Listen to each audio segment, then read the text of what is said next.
¿Cómo les va? Buenos días. Exactamente 11 de la mañana con 1 minuto. Estamos empezando este orden del día de hoy viernes. Vamos a estar enseguida con María Cafferata. Vamos a estar con el señor Gonzalo Solabarrieta.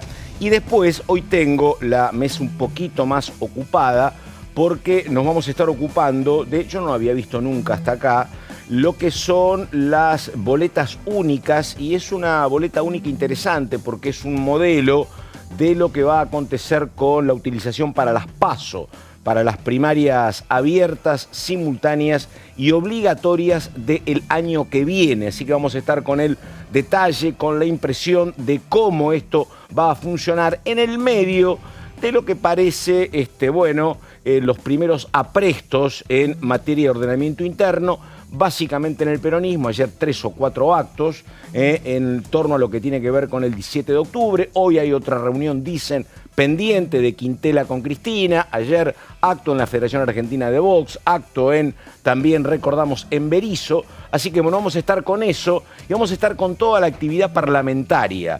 Tenemos en un ratito a un diputado libertario. Hay varias preguntas importantes para hacerle en torno a lo que está pasando con, por ejemplo, el tema presupuesto y algunas movidas políticas de autoridades del gobierno en el día de ayer. Primero la saludamos a ella, María Cafferata, que está trabajando, hablando por teléfono, averiguando cosas. Diga, Cafferata, ¿cómo le va? Buen día. ¿Cómo estás, Pato Méndez? Muy bien. Sí, no me mandes al frente. Estamos un poco a la expectativa a ver qué pasa hoy a la tarde. Sí. Porque parece que no tiene que ver con la agenda legislativa, pero sí lo tiene, a ver si efectivamente termina viendo una reunión entre Ricardo Quintela y Cristina Fernández de Kirchner. Me están diciendo desde el Patria que todavía no hubo comunicación para pautar ese encuentro. Estamos un poco para retrotratar estos tiempos, ¿no? De quién llama a quién, en dónde nos juntamos y demás. Pero bueno, sabemos que Quintela está en Buenos Aires y hay expectativa de que al menos hoy se termine de resolver cómo va, si va a haber interna no adentro de la presidencia del PJ. Recordemos que el día de mañana a la medianoche se vence el plazo para la presentación de las listas, así que a menos que haya una decisión de una prórroga, que incluso se está conversando, mañana debería definirse si efectivamente va a ser Cristina Fernández de Kirchner la candidata de unidad por la presidencia del PJ, o si por primera vez vos me lo dirás, Pato, yo no recuerdo que haya habido una interna por la presidencia del PJ en años, o si por primera vez en años termina habiendo una interna. Así caliente me tengo que remontar a Cafiero Menem en el año 88. Pero más o menos. Pero es la última, o sea, pasaron más de 20 años en ese sentido, en un contexto que te lo dicen todos. No hay mucha plata dentro del PJ para llevar a cabo una interna partidaria.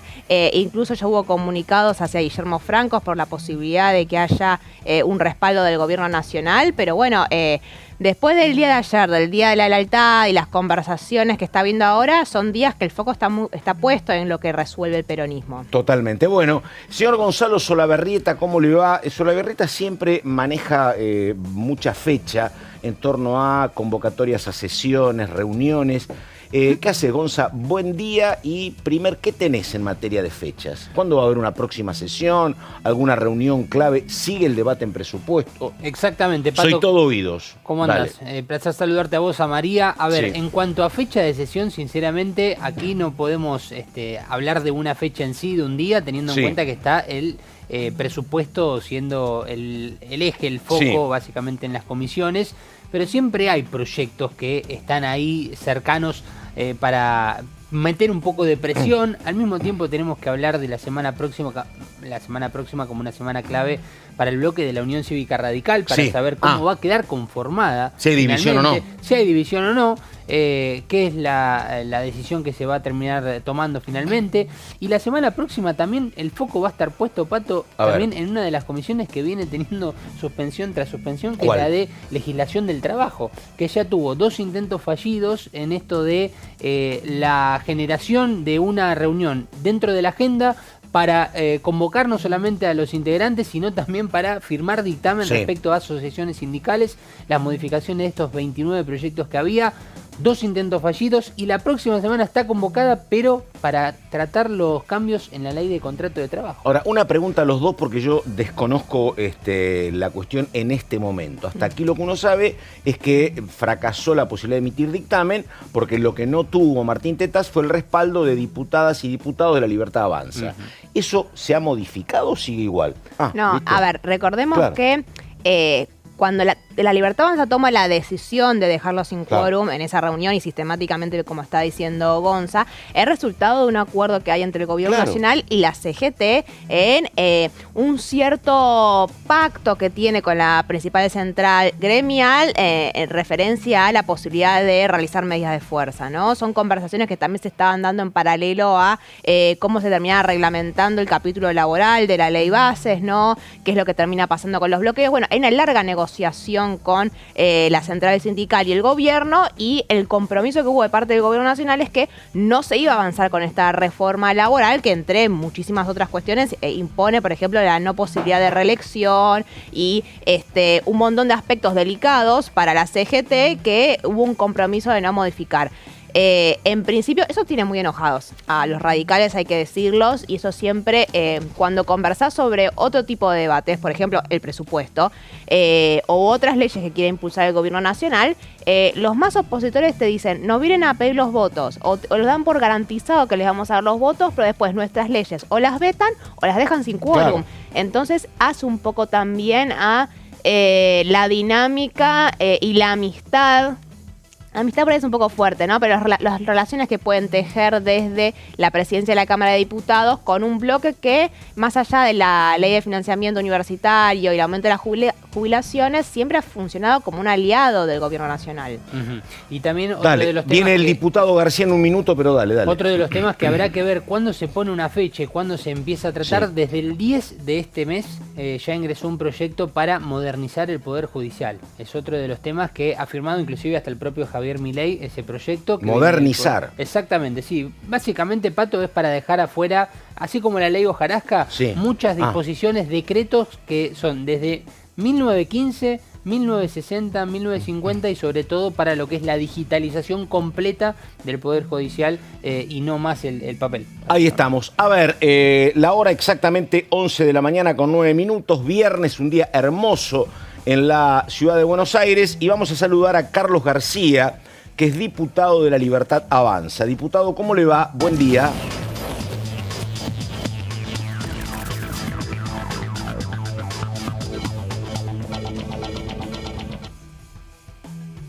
Ahí estamos. ¿Qué tal? Muy bien. Perfecto, bueno, mire, muy bien, ahí lo tenemos porque no aparecía en imagen el diputado García. ¿Cómo le va? Buen día. Diputado, hay varias preguntas. Básicamente vamos a hablar de todo lo que tiene que ver con el presupuesto, de cómo está trabajando el oficialismo en ese sentido. Pero ¿sabe qué? Yo no puedo empezar, digo, ¿cuál es la opinión, la sensación, lo que pasa con García, con Libertad Avanza, después de que ayer uno vio en el Senado un homenaje de la vicepresidenta a Isabel Martínez? ¿Lo sorprendió? ¿Sabía algo? ¿Eso es importante? ¿No es importante? ¿Qué dice García? Bueno, yo pienso que en este espacio, como siempre digo, estamos constituidos diversos espacios políticos, digamos, y en esta idea de justamente de tener la libertad de respetar la opinión o la posición de todos sus integrantes. Y bueno, la vicepresidenta rindió homenaje a esta mujer, digamos, a la que fue primer mujer presidente en la República Argentina y a nivel mundial, creo, por sus expresiones. Y bueno, no dejo de respetar su posición. Tal vez, capaz que a veces uno, es decir, es un momento o una fecha específicamente por ahí relacionada con un espacio político que tiene que ver con el peronismo. Claro. Pero, es decir, es como que no es parte de nuestros festejos, si se quiere decir. Pero bueno, obviamente que uno respeta y además por su condición de vicepresidenta, ¿no? Y habrá tenido sus razones para hacerle ese homenaje. Está. Bueno, y ahora, pregunta puntual de su trabajo cotidiano. ¿Qué cree que va a suceder con el presupuesto? Porque lo que dice el presidente Milei es, el presupuesto no está votado, si a mí me demuestran que hay partidas que se pueden sacar de un lado para ir a otro rubro que está requiriéndolo, yo no tengo problemas, pero siempre bajo la cuestión de que el déficit cero es innegociable. ¿Le parece que hay margen para cambiar algo o no, diputado, por lo que está viendo? Y yo creo que como en línea de lo que dice el presidente, de esta idea de blindar el presupuesto, en especial de blindar el déficit cero, y todos esos cambios o lo que se pueda hacer, digamos, para no perder el equilibrio fiscal, si se quiere decir, para no perder estos pilares que van a ser los que van a mantener la economía, si se quiere decir, también en un orden. Y bueno, o sea, si habría que sacar partida, lo hacen en definitiva, lo hacen, digamos, los gobiernos, lo hacen los gobernadores, lo hacen los intendentes, y se buscará, ¿no? Si en realidad hace falta en un lugar y para sacarlo en otro, o directamente modificar, o incluso después se podrá pedir la ampliación del presupuesto. Es decir, son todas reglas dentro del juego de la democracia, de lo que le permite, digamos, y lo que tiene también como tarea la Cámara de Diputados, digamos, poder llevarlo adelante, ¿no? Es decir, yo creo que en definitiva, antes, digamos, los gobiernos anteriores primero veían en qué iban a gastar, o sea, qué es lo que qué se iban a gastar el presupuesto o la plata, y después, digamos, se ponían a buscar, digamos, de dónde iba a salir. A diferencia de este gobierno que quiere saber con qué plata cuenta, con qué plata tiene, para ver cuánto puede gastar.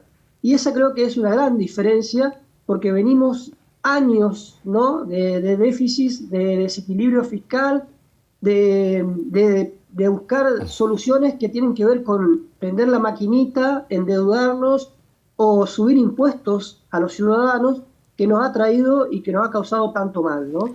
Entonces, por eso creo que el presupuesto se enfoca ahí, digamos, en este déficit cero, mantener el equilibrio fiscal, en no gastar más de lo que uno recauda, de lo que uno tiene, y en función de eso tenemos que tratar de ordenar, digamos, el gobierno, digamos. Me refiero a las áreas en las que se ocupa. Yo siempre digo en la provincia que los gobernantes, los que hoy estamos en una función pública, debemos tener 3 palabras, ¿no?, incorporar en nuestro diccionario, que es austeridad, transparencia a la hora de manejar los recursos y prioridades. Y yo creo que este presupuesto, bueno, busca justamente avanzar en las prioridades. Y diputado, ¿qué tal? ¿Cómo está? Acá María Cafrata lo saluda. Hablando de las prioridades que menciona, se dio a conocer en los últimos días que en el último año hubo un recorte del 40% en materia de inversión que hace el Estado en la educación, y sabiendo que el presupuesto 2025 también incluye un recorte en el área de educación, no solamente en las universidades, que es un reclamo que está habiendo de parte de los rectores, sino en nivel general de la educación. Preguntarle cómo es posible, pensando en el año que viene, sostener el financiamiento de la educación pública con un recorte de este porcentaje. ¿Cree que va a afectar? Yo creo que no. O sea, yo siempre digo que cuando la plata se administra como corresponde, alcanza. Es decir, el Chaco, o sea, el tema de la universidad en Chaco es un ejemplo de la corrupción, la UNCAUS. Es una universidad que tuvieron procesados todos los rectores, que incluso ahora se dictó el procesamiento de otro, del actual rector de la provincia de esa universidad, donde era una que tenían avionetas, digamos. Es decir, los directores viven me refiero a gran parte de esa dirigencia, que incluso está procesada. Es decir, vivían como reyes, digamos, a costa, o sea, digamos, no ocupaban o no manejaban los recursos de manera adecuada. Entonces, por eso justamente también el tema de las auditorías, que son tan importantes, que hubieran evitado que en el Chaco las universidades, por ejemplo la UNCAD, robaran tanto dinero, digamos. Entonces, es decir, vuelvo a repetirte, yo creo que la plata, cuando los gobiernos administran como corresponde, tiene que alcanzar. El problema es que ha habido durante todo este tiempo un desmanejo, sin control, que permitió que, bueno, o sea, que esto, o sea, como que no alcance nada, digamos, como que nada sea suficiente. Pero, Chaco, o sea, el Chaco es un ejemplo con el tema de, qué sé yo, de la plata y de los recursos. Somos tenemos la cuarta coparticipación a nivel nacional y no dejamos de estar en el podio de la provincia más pobre, ¿no? diputado, perdón. Y eso No, preguntarle, ¿usted cree que el 40% del recorte que hubo de comparación del 23 al 24 se justifica en malos manejos de los que deberían estar a cargo de recibir esos fondos? No, yo lo que digo es decir, dentro de esa idea del presupuesto de guardar el equilibrio, bueno, hay áreas en las que obviamente, como también hizo el esfuerzo a nivel nacional del gobierno de recortar, de hacer un recorte, un ajuste que nos permitió llegar hasta el objetivo, digamos, de tener las cuentas equilibradas, digamos, de avanzar sobre ese sentido. Entonces, es decir, seguramente después en la eficiencia, ¿eh? A pesar de que todos sabemos que en realidad en el tema de las universidades, por ejemplo, y en otras áreas, el gobierno, digamos, o sea, a pesar de que está esta idea de que quiere desfinanciar la educación, no fue así, ni es así tampoco, digamos. Pero, o sea, yo estoy convencido que esta manera de, si se quiere decir, de administrar, nos va a beneficiar para adelante, ¿no? Porque vamos a tener una economía que nos va a permitir después resolver muchos problemas que tienen que ver con la educación, con la salud, con la producción y con muchas otras áreas. Así que dentro del presupuesto, además, como vuelvo a repetirte, o sea, también podrá entrar al Ejecutivo después si hay necesidad de reafirmar, ¿cómo es? De otras partidas o de incrementar el presupuesto en diversas áreas, de acuerdo realmente después al manejo que se ha tenido del gobierno de todos los recursos. Diputado García, ¿cómo le va? Gonzalo Solabarrieta lo saluda. Teniendo en cuenta que usted no solamente forma parte, sino que es secretario de la Comisión de Previsión y Seguridad Social, digo, le pregunto a ver si ya hubo conversaciones respecto a cómo es este tipo de pedidos, de reclamos por parte de diferentes bloques a lo que tuvo que ver con el debate posterior al veto presidencial y esta confirmación aquí en el Congreso del mismo respecto al tema de las jubilaciones. ¿Han comenzado las conversaciones o simplemente están escuchando algún tipo de reclamos? ¿Cómo está ese tema? Yo creo que siempre se escuchan los reclamos.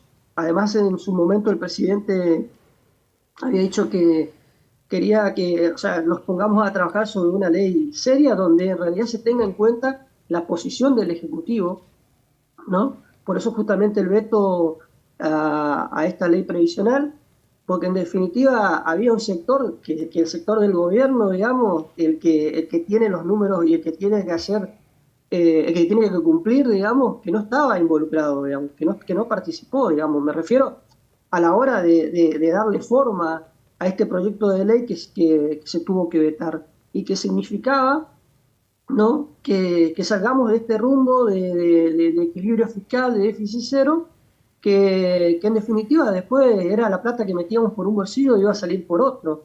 Entonces, yo creo que nosotros siempre, el Ejecutivo y nosotros los diputados, a través del presidente de la Cámara, Martín Menem, estamos predispuestos y estamos dispuestos a escuchar y seguir escuchando a todos los sectores y para avanzar en algún momento, si se quiere decir, bueno, en una ley que realmente estén todos los sectores, incluido el gobierno, como parte importante y fundamental, porque es el que está marcando el rumbo, porque eso también hay que entender y tiene que entender la oposición, que hoy está gobernando La Libertad Avanza a través del presidente Javier Milei. Entonces, que sea tenida en cuenta y de manera importante cuál es la posición del gobierno, hasta dónde puede ir, porque con esta idea, ¿no? De por ahí, digamos, hacer leyes o utilizar, yo siempre digo, o sea, digo últimamente, causas nobles, como las jubilaciones, la educación, mañana saldrá, qué sé yo, por la salud, por la producción, con esta idea de hacernos ver, ¿no?, como los malos de la película, cuando en realidad lo único que está haciendo este gobierno es siendo responsable en el manejo de los recursos para no caer en la vieja historia que caímos anteriormente, que es la de emitir dinero, la de pedir deuda o la de subirle impuestos, que en definitiva iba en desmedro de los ciudadanos. Entonces, es decir, siempre tenemos predisposición, como decimos, de hablar, se está hablando y se está escuchando a todos los sectores. Perfecto. Diputado García, entonces, muchísimas gracias. Buen día y hasta cualquier momento. Chau, chau. No, por favor, dicen ustedes y un saludo para todos. ¿Cómo no? Me está pidiendo pista María Caferata. Sí, diga, no, para conversar un poco porque a raíz de lo que le preguntaba Gonza también al diputado, en la última semana empezaron a haber reuniones informales para resolver dos de estos temas delicados que son jubilaciones y educación, ¿no? El día miércoles, si no me equivoco, se reunieron en el despacho de Menem por la mañana con el secretario de Hacienda, Carlos Huberman, diputados de Encuentro Federal, y a la tarde hicieron lo mismo diputados del radicalismo. Ambos bloques que el gobierno nacional sí o sí necesita los votos para poder aprobar el presupuesto. Y los dos principales reclamos que recibió el funcionario del gobierno nacional tenían que ver con esto. Tenían que ver, por un lado, con que qué se va a hacer con el presupuesto universitario, que no se pudo resolver con la ley de financiamiento universitario. Le volvieron a elevar el reclamo de los rectores, que tiene que ver con que los 3,8 billones de pesos que están presupuestados para las universidades nacionales el año que viene no alcanzan y se necesitan el doble. La respuesta, como bien decía el diputado del gobierno, fue si quieren esa plata la tienen que ir a buscar de otro lado, y no hay otro lado donde sacar esa plata porque las universidades representan el quinto gasto que tiene el Estado Nacional. Esa fue la respuesta. Pero después hay que prestar mucha atención a lo que va a pasar en el tema previsional con las cajas de las provincias, porque ahí hay un importante tira y afloje, y si el gobierno nacional va finalmente a incluir ese incremento del 8% de la inflación de enero, que también había salido con una ley del Congreso que terminó siendo vetada, pero que muchos sectores de la oposición están presionando fuertemente. En principio las reuniones informales ya comenzaron, pero bueno, volvieron los semáforos, Pato, en ese sentido. Sí, claro. No sé si vos tenés algún dato, hablaste con alguien, decime. No, Pato, estaba esperando ahí porque estaba viendo lo que tenías en la mano, justamente. No, pero lo que está sucediendo también en torno a eso es que me parece que el gobierno va a ir contando los votos, y yo no sé hasta dónde el gobierno puede aplicar esto que deja trascender en algunas reuniones, donde dice al Ejecutivo el presupuesto 2025 no le preocupa tanto, no hay acuerdo, dale que va, prorrogamos el del 2022. Y eso yo sé que es un gran compromiso para la oposición. Yo creo que la oposición a veces prefiere algo malo por conocer que lo malo conocido. No sé cómo va a jugar eso. Te dicen, no hay más para jubilaciones, no hay más para universidades. ¿Es una encerrona para el gobierno o para la oposición? Bueno, el gobierno te va a decir que es una encerrona para la oposición te va a decir que es una encerrona para el gobierno. Porque, perdóname, no es gratis para el gobierno no poder votar el presupuesto tampoco. No, y eso incluso te lo digo, te lo pongo en un punto intermedio. ¿Qué le dicen los aliados del gobierno? Es decir, ¿qué le dice el PRO al gobierno nacional? Necesitan un presupuesto, no pueden prorrogar 2 años seguidos, porque el de vuelta, ¿no? Lo que siempre se conversa, necesitan mandarle un mensaje a los inversores y al Fondo Monetario Internacional de que se sostiene cierta institucionalidad y diálogo con la oposición que va a garantizar como cierta estabilidad, ¿no? Eso es lo que te dicen los aliados del gobierno, que no ocupan efectivamente lugares en Casa Rosada. Entonces, en principio, si bien vos lo que decís, Pato, no solamente son trascendidos, lo dijo el propio Javier Milei en una entrevista diciendo que él no tiene problema con y dijo algo por el estilo también Guillermo Franco. Por eso. Entonces, ahí claramente hay una decisión de Casa Rosada de ponerse más duros, pero la decisión de mandarlo a Carlos Huberman al Congreso de la Nación a sentarse a ver cuáles son los planteos de la oposición, aunque la respuesta haya sido negativa en la mayoría de los casos, bueno, habla a las claras que, aunque sea el gobierno, va a intentar primero buscar los votos. Sí, y lo otro, y con esto vamos al corte, tampoco parece sencillo el escenario que plantea parte de la oposición y el gobierno, que dicen, bueno, creo que fue Encuentro Federal. Che, acá lo que pasa es que hay demasiados recursos para la Secretaría General, que conduce Karina Milei, y para la CIDE. Dijo, tampoco me parece tan sencillo que el gobierno diga, ok, che, hay mucha plata acá, vamos a transferir recursos de la CIDE o de la Secretaría General a otro ámbito. Tampoco lo veo como demasiado sencillo, pero bueno. No, nada. El problema ahí que lo que te responden el gobierno nacional es, bueno, hay una decisión de prioridades del gobierno de poner plata en la CIDE y en la Secretaría de la Presidencia que ocupa Karina Milei.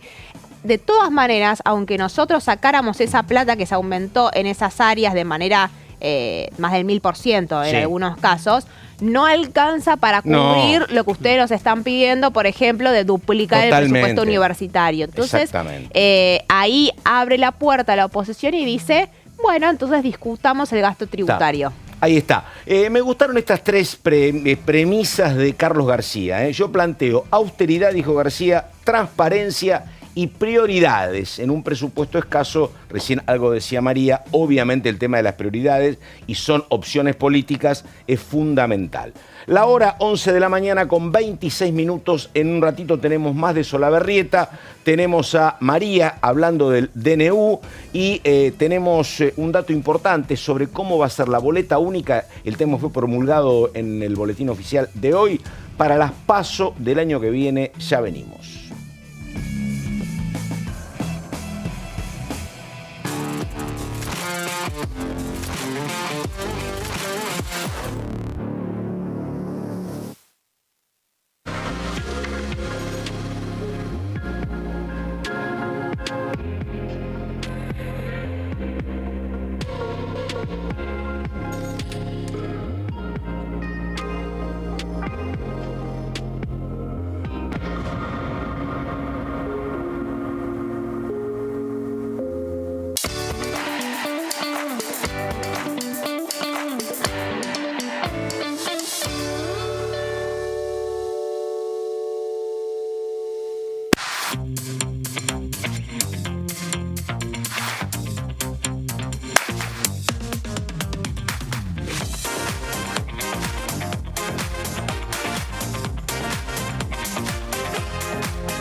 ¿Qué diferencia hay entre la Cámara de Diputados y la Cámara de Senadores? La Cámara de Diputados representa al pueblo de la nación argentina.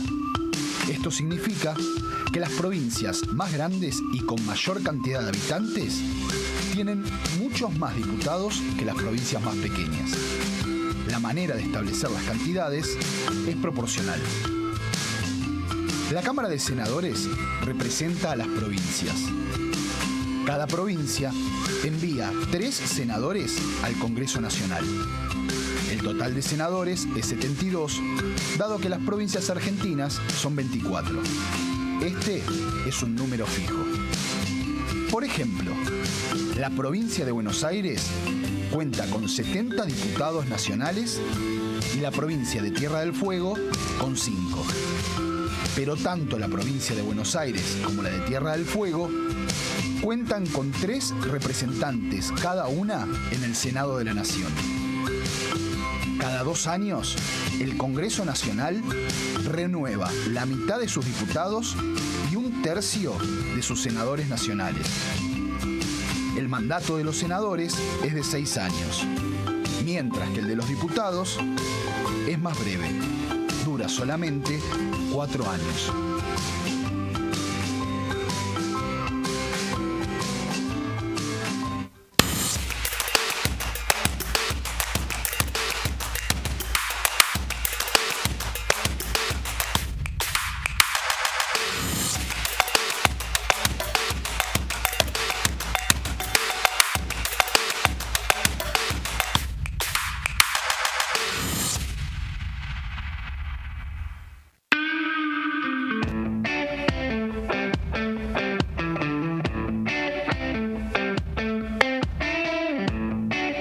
Sabrina Ahmedchet, licenciada en Ciencia Política. Vos llegaste acá en el 21. ¿Te recibe bien, mal, regular? ¿Hay machismo, no hay machismo? ¿Te incorporás fácil?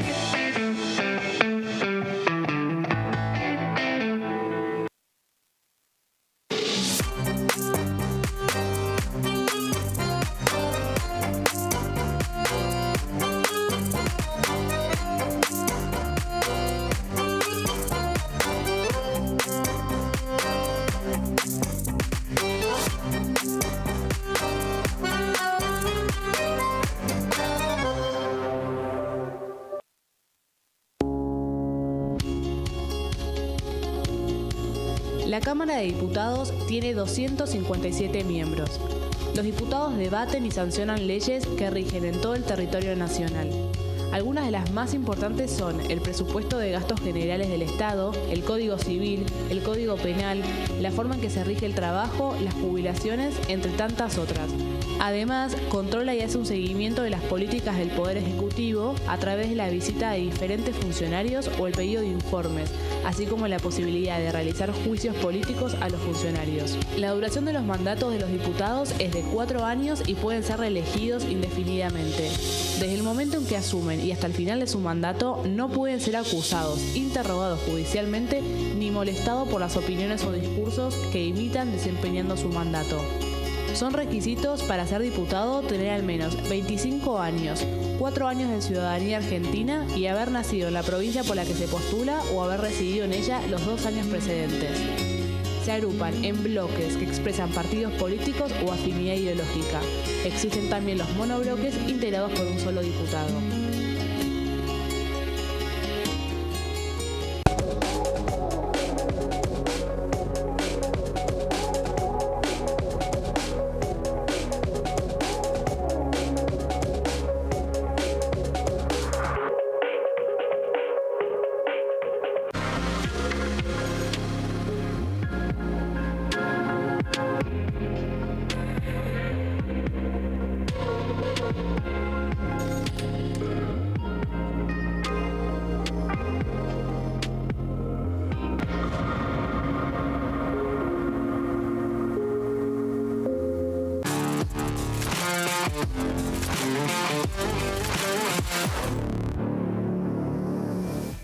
Bueno, exactamente hora 11 de la mañana con 34 minutos. Vamos a ponchar la cámara 1 para mostrar esto que es una boleta única que se va a utilizar en la próxima PASO. Hacemos esto porque recordamos, ahí está, recordamos que la ley fue votada acá y ya fue promulgada en el boletín oficial de hoy. Y entonces hacemos la presentación en sociedad. Esto podía pasar. Pero bueno, ahí está esta boleta que estábamos hablando con Gonzalo y con María. Es una boleta grande, grande y con colores repetidos, porque es una boleta para la PASO. Uno estima, supone, imagina que para la elección de octubre vas a tener una boleta más chica o con distintivos más grandes, porque vas a tener menos partidos políticos. Esto es para la PASO, repito. Esto es parte de la boleta que se completa de la siguiente manera con esto que es el detalle de lo que podés hacer. El distrito electoral en el cual votás y los distintos segmentos, porque vas a poder votar por diputado nacional, diputado provincial. Ahí tenés el primer, segundo y tercer doblez para manejarte.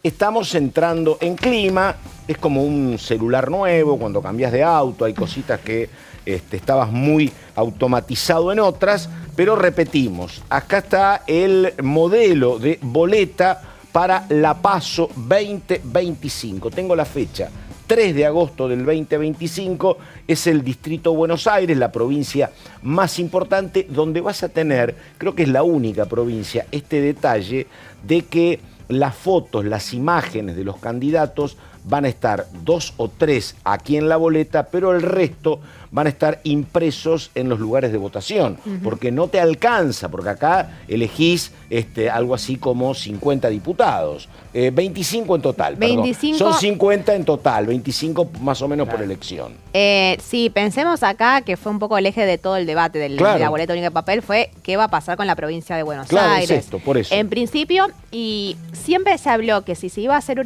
un periodo de prueba, lo ideal era que la boleta única de papel saliera para legislativas y no para la elección de presidentes, para tener más o menos una prueba con algo que fuera más acotado, porque no es lo mismo votar solamente diputados nacionales y aquellos que votan senadores, voten senadores, que una boleta inmensa que tenés todas las opciones de candidatos nacionales. va a ser un proceso de aprendizaje, van a tener que haber capacitaciones. En principio es un mecanismo muy distinto al que se venía implementando con la boleta partidaria. Va a haber que... vayan con lentes, porque claro, los nombres, la tipografía es chica, efectivamente. Sí. Porque van a aparecer solo los primeros 5 candidatos, van a haber fotos de los primeros 2 candidatos, pero bueno, van a estar chiquitas. Y por cómo viene la dinámica en gran parte de los partidos políticos, podemos asegurar que van a haber internas y por lo tanto se van a ver traducidas en una PASO. Es decir, que cuando se lleven a cabo las primarias, van a haber muchas opciones, se marca con una cruz. Vamos a ver qué tal sale en principio, pero ya tenemos los primeros formatos sobre la impresión de cómo va a ser, y será un proceso de aprendizaje de los próximos meses que tendrá que hacerse cargo la Cámara Nacional Electoral y el Gobierno Nacional para que la ciudadanía pueda aprender a utilizar este nuevo mecanismo de votación.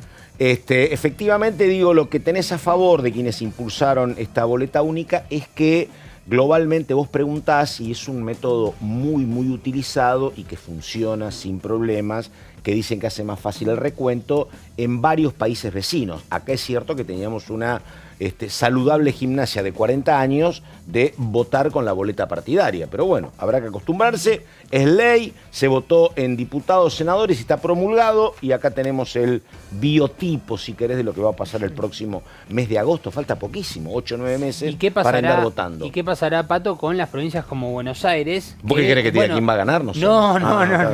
Pero bueno, que Axel Kicillof, por ejemplo, el gobernador de la provincia de Buenos Aires, ya dijo que no está de acuerdo con este sistema. De aquí tenés razón, es un datazo. Claro. Tenés razón. ¿Por qué? Porque aquí lo que o desdoblás o votás con otro sistema. O desdoblás, que son, digamos, votás a nivel nacional un día y al otro fin de semana votás para lo que es nivel provincial, o directamente, ya que hay que, como dijo María, va a ser muy importante el fomentar la información, capacitación y demás. Vas a tener esta vuelta que acabas de mostrar y además el sistema al cual ya estamos acostumbrados. Caferata, vos votás en Capital. Yo voto en Capital. Y vos votaste alguna vez así, ¿no? Con un sistema en Capital y otro sistema nacional, ¿no? Las elecciones concurrentes del año pasado, si se acuerdan que para las elecciones en cargos de legislador y el jefe de gobierno de la Ciudad de Buenos Aires, el sistema Larreta. Voto electrónico. Tenías que primero utilizar el voto electrónico y después te ibas a votar con la papeleta tradicional los cargos nacionales. Y ahí le genera ese ataque de nervios de Patricia Bullrich, ¿remember? Porque no podía. Claro, exactamente. Había un olor interna, pero bueno, dale. Sí, es cierto que generó ciertas tardanzas en muchas de las votaciones. Yo recuerdo que estuve 1 hora haciendo cola para votar la primera de las votaciones porque era un proceso largo. Ya de por sí tal vez no muchos entendían cómo funcionaba el sistema electrónico, entonces no solamente tardabas en ir de un lugar de votación al otro, sino que se trababa un poco. Es probable, y de vuelta, no solamente porque van a haber elecciones concurrentes en muchos lugares, sino porque es un nuevo mecanismo que vaya a durar todo el proceso. Totalmente. Me está contando Gonzalo, claro que tampoco podés ir yo con lápiz rojo, vos con virome, que vas a tener que votar, parecería, con una lapicera que te suministran ellos. Sí, o entiendo que si es con lápiz tiene que ser algo que está dentro del cuarto oscuro, algo que te provean, digamos, desde la mesa, desde la fiscalía de cada una de las mesas, de los sitios donde vas a votar. Bueno, a ver, quedan 20 minutos, así que nada, nivel introductorio en esto que tiene que ver con la boleta para la PASO del 2 de agosto. Y vamos con María Caferata. María, estuviste explicando vos el tema del veto, pero bueno, a ver. Vamos a la otra contracara del veto, si vos querés, a ver. Que es el DNU. El DNU está. ¿No es cierto? Arrancó a tratarse hace un par de días en un plenario de comisiones de asuntos constitucionales y de peticiones. Un tema que fue forzado por la oposición. Digámoslo, acá hubo una alianza entre Encuentro Federal, el radicalismo, la izquierda, la coalición cívica y el peronismo para forzar la reforma de la ley 26.122 que regula el artículo de la Constitución que refiere a la facultad que tiene el Ejecutivo de emitir decretos de necesidad y urgencia. Esto había sido una ley impulsada durante el gobierno de Néstor Kirchner y defendida por Cristina Fernández de Kirchner en el 2006.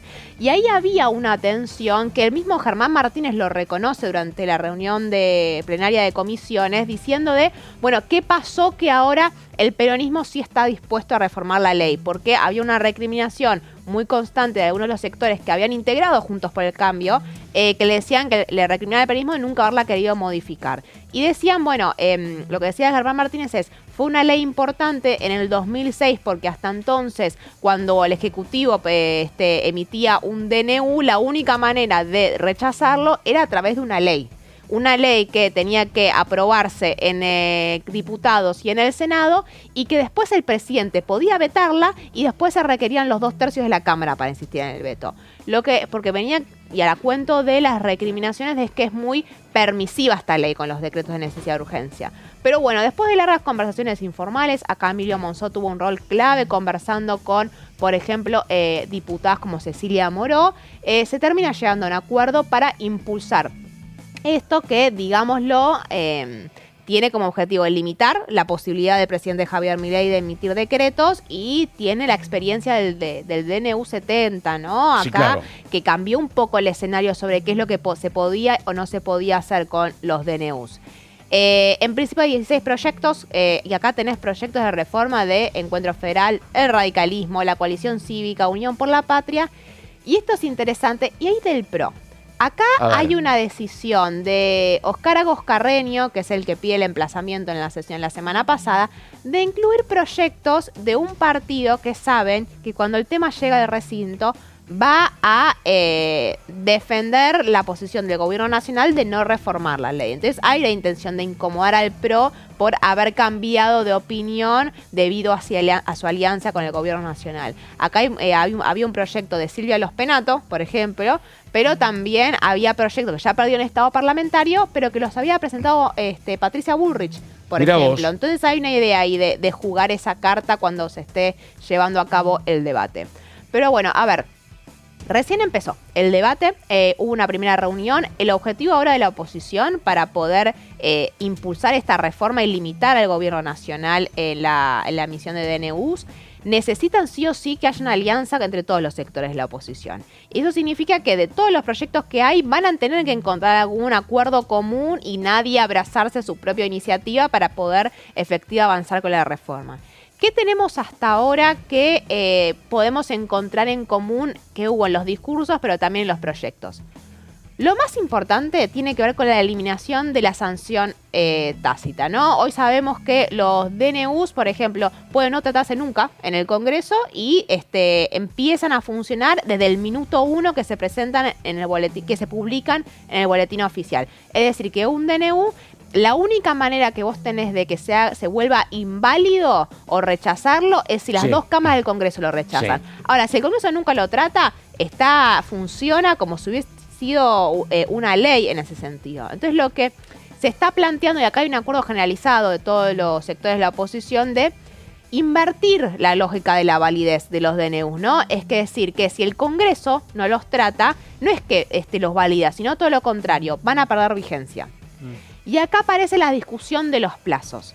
La gran mayoría de los proyectos, excepto creo que el de Juan Manuel López, la coalición cívica, y un par más, sostienen la presencia de plazos y lo que va a pasar si esos plazos se terminan sin que el Congreso trate los DNUs. Vos tenés los plazos de vencimiento que pueden ser 60 días, por ejemplo el proyecto de Agos Carreño, pueden tener 90 días, como el caso del proyecto de Margarita Stolbizer, o puede haber prórrogas, y yo te diría que esto pareciera ser que es lo que genera más consenso en la oposición. Perdóname, una sola cuestión, María. Digo, sí, hoy están, te diría que casi en el mejor momento de su relación, la Libertad Avanza y el PRO, ¿no? En 11 meses, 10 meses de gobierno. Digo, en este momento de buen vínculo, ¿el PRO avanzaría con esto?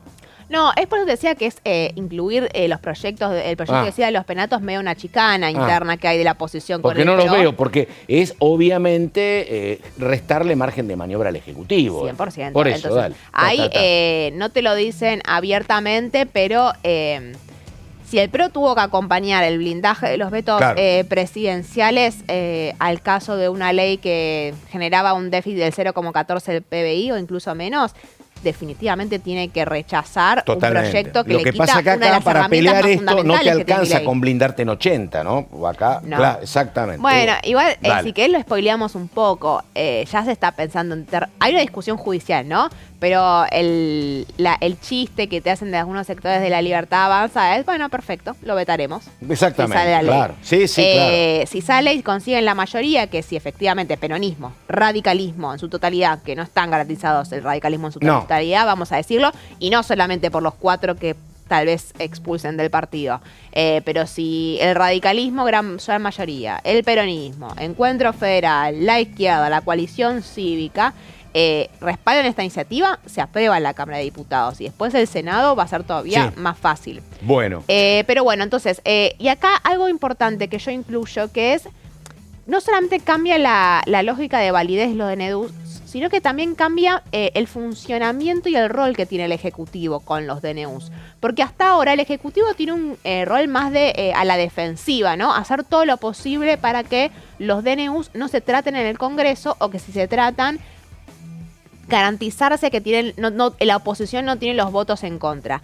Acá el Ejecutivo va a tener que ser el que va a impulsar el tratamiento de los DNUs en el Congreso. Eso cambia y modifica absolutamente la lógica con la cual se vinculaba el Ejecutivo con los DNUs. Y va a cambiar también, y esto lo dicen algunos sectores de La Libertad Avanza, cómo es nuestro sistema presidencialista en cierta manera. Ahora le da mucho más poder al Congreso. Sí, claro. Porque yo te puedo asegurar que si suponete que son 60 días, ¿no? El día 59, la oposición se te va a sentar y se te vence el DNU. ¿Qué vas a darnos? Pero claro. Entonces, bueno, hay que prestar atención porque va a ser un viraje muy importante con la convicción de que cualquier gobierno, no solamente de Javier Milei, va a tener un Congreso muy atomizado por cómo se está dando la dinámica política.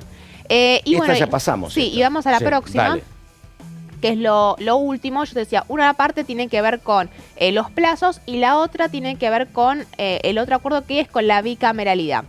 La mayoría de los proyectos exigen la intervención de las 2 cámaras para aprobar o rechazar un DNU. Hoy vos sabés que solamente con la aprobación de una de las 2 cámaras el DNU queda firme con el peso de cualquier otro tipo de ley. En cambio, se necesita el rechazo de las 2 cámaras para poder voltear un DNU. Lo que sostiene la ley es que se necesiten sí o sí las 2 cámaras para poder fortalecer y fortificar a un DNU. Y acá es una discusión, hay algunos que sostienen que con solo un rechazo es suficiente y que otros sostienen que con los 2 rechazos hay que establecerlo. La realidad es que si vos necesitas 2 aprobaciones para consolidar un DNU y una cámara ya te lo rechazó, ya está, es cuestión de tiempo. Y un pequeño detalle, y ahora sí vamos a la última placa, tiene que ver con otros pedidos de modificación, que hay, por ejemplo, la ampliación de la bicameral de trámite legislativo, la posibilidad de la aprobación parcial, es decir, desmenuzar un DNU y modificarlo y decir, este artículo sí, este artículo no, y la prohibición de publicar un decreto análogo, es decir, por ejemplo, no que vos puedas publicar un DNU y que te lo rechazan o que se cae por el tiempo y al día siguiente publicar el mismo DNU. Bueno, son diferentes cuestiones que aparecen en otros proyectos, pero te cuento, Pato, que al menos los 2 puntos centrales en los cuales habría acuerdo tienen que ver con la eliminación de la sanción tácita y la bicameralidad. Ahí está. María Caferata, un debate interesantísimo, la verdad. El Congreso quiere más poder per se y el Ejecutivo dice, déjame sostener mis herramientas. La hora, quedan 10 minutos para el mediodía, pero antes el señor Gonzalo Solabarrieta, ¿de qué hablamos, Gonzalo? Dale. Bueno, Pato, te voy a contar un proyecto que esta semana en el Senado ha tenido la aprobación en las comisiones de Salud y Legislación General para que ya esté listo para ir al recinto en el Senado y que ya tuvo su lugar y aprobación aquí en la Cámara de Diputados, y se trata de la Ley Nicolás. Y quiero que sepas, Pato, que mientras estaba estudiando este tema, me acordaba de vos cuando en algún móvil, en algún momento hemos hablado, y uno dice, ¿cómo puede ser que en un proyecto se tenga que aclarar el respeto a la dignidad del ser humano, ¿no? O desde los médicos siempre me llamaba la atención. Claro, exactamente, ¿no? Porque uno dice, pedir que haya una atención humana. Claro. Es lo que uno imagina que va a recibir. Es lógico, ¿no? Pero bueno. Pero es parte de este proyecto que, recordemos, tiene como antecedente lo sucedido con Nicolás de Ana, que le habían diagnosticado una alergia y en realidad era una meningitis más problemática, y por eso justamente lo que pasó, meningitis bacteriana es como se llama exactamente. Tras ese mal diagnóstico, bueno, obviamente su atención no fue la requerida. Lamentablemente falleció en noviembre del 2017, y su madre fue quien no solamente armó una ONG, sino que también se ha encargado de llamar a muchos legisladores para poder reforzar este proyecto, que fue aprobado el 8 de diciembre del año pasado, es decir, a 2 días de lo que era el recambio aquí en la Cámara de Diputados. Tuvo la aprobación aquí en la Cámara de Diputados, pasó al Senado y recién esta semana se aprobó en las comisiones. Si va al Senado en la próxima sesión, podría tener justamente la sanción esta ley. Recordemos que esto fue a propósito de 2 proyectos, uno de Fabio Ketglas de la Unión Cívica Radical y el otro de Mónica Mache de la Unión por la Patria, un texto unificado que básicamente lo que busca es asegurar el derecho a una asistencia bien cuidada, una asistencia de calidad y sobre todo segura, que es lo más importante, y dándole un marco jurídico institucional. Esto también, obviamente, uno lo piensa, tiene que ir de la mano, lógicamente, con el aprendizaje, con el estudio, con el análisis, y esto se une con la universidad, fíjense, ¿no? 2 temas que se pueden unificar y son de plena actualidad. Sí, perdóname, en el medio de una situación, la verdad, históricamente creo que es la peor para los médicos, para los prestadores de salud, porque la verdad que cobran muy malos salarios, están absolutamente saturados de trabajo, apurados, sin tiempo. Me parece que todo esto que se plantea es como más complejo, ¿eh? Exactamente. Bueno, y veremos en este contexto, si es que se sanciona esta ley, cómo se va dando la aplicación de esta ley. Bueno, básicamente lo que habla este proyecto es de respetar la dignidad del ser humano, que es lo que hablábamos con Pato recién, que me acordaba en algún momento, decíamos, increíble que se tenga que aclarar, pero bueno, obviamente mejorando condiciones en las prácticas, en los protocolos, en la jerarquía justamente de los médicos. Y además hay una información muy importante dentro de este proyecto, que es la autoridad nacional se va a tener que comunicar y trabajar de manera mancomunada con las autoridades de aplicación local para tener una historia clínica que sea obviamente indistinta, es decir que, como nos ha pasado seguramente en algún momento, Pato, de hacernos un estudio en un centro médico, ir a otro centro médico a hacerse el mismo estudio por no tener el estudio computarizado, digitalizado. Bueno, de esto se trata un poco, historia clínica que se había por lo menos generado el debate el año pasado y que no llegó a buen puerto, no tuvo la aprobación para tener unificada en este sentido. También habrá un registro que lo que hace básicamente es brindar el servicio de salud y reportar eventos centinela a todos los centros médicos, que es justamente los sucesos imprevistos fuera del curso esperable en la práctica médica. Y otro dato importante es que las autoridades a cargo de las certificaciones tendrán que comunicar a la Red Federal de Profesionales de la Salud la especialización de los profesionales que tienen en sus centros médicos. Así que esto fue aprobado en las comisiones en el Senado. Si va a la próxima sesión en el recinto, posiblemente se dé justamente 7 años después de lo que fue la muerte de Nicolás de Ana, posiblemente se sancione esta ley, Nicolás. Es un tema para hablarlo media hora, pero clásica cuestión donde parece que estamos legislando en Noruega, ¿viste? En este momento de la salud pública, donde la gente no tiene plata para la prepaga, donde están colapsados, donde hay trabajadores que tienen que concurrir al hospital público porque no tienen atención de su obra social.